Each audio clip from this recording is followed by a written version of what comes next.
मतदान तेही मोबाईलवर आणि तेही शाळेत.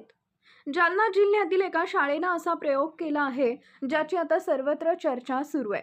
विद्यार्थ्यांनी अगदी खऱ्या निवडणुकीप्रमाणे मतदान केले.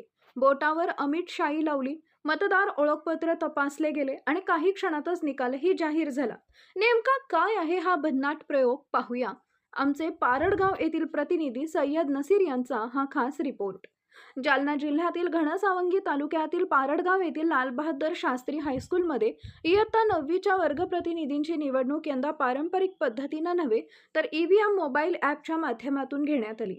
विद्यार्थ्यांना लोकशाही मतदान प्रक्रिया आणि ईव्हीएमचे प्रत्यक्ष प्रशिक्षण मिळावे यासाठी शाळेचे मुख्याध्यापक संतोष खोसे यांनी हा नाविन्यपूर्ण उपक्रम राबवला. मतदानासाठी शाळेत खऱ्या निवडणुकीप्रमाणे मतदान केंद्र उभारण्यात आले. सर्वप्रथम मतदारांची ओळख पडताळणी करण्यात आली. त्यानंतर मतदारांच्या स्वाक्षऱ्या घेण्यात आल्या, बोटावर अमिट शाई लावण्यात आली आणि मग मोबाईलवरील बॅलेट युनिटवर विद्यार्थ्यांनी आपले मत नोंदवले. एक मोबाईल कंट्रोल युनिट दुसरा बॅलेट युनिट म्हणून वापरण्यात आला. मतदान संपताच काही सेकंदात निकालही जाहीर झाला आणि शाळेच्या परिसरात आनंदाचा जल्लोष सुरू झाला. लोकशाही केवळ पुस्तकात शिकवण्याची नाही तर प्रत्यक्ष अनुभवण्याची प्रक्रिया आहे आणि पारडगावच्या लालबहादूर शास्त्री हायस्कूलनं विद्यार्थ्यांना हा अनुभव देत शाळासमोर एक आदर्श निर्माण केलाय. या उपक्रमावेळी मुख्याध्यापक संतोष खोसे यांच्यासह वर्गशिक्षक सतीश कुंभकर्ण तसेच शाळेतील सर्व शिक्षक उपस्थित होते.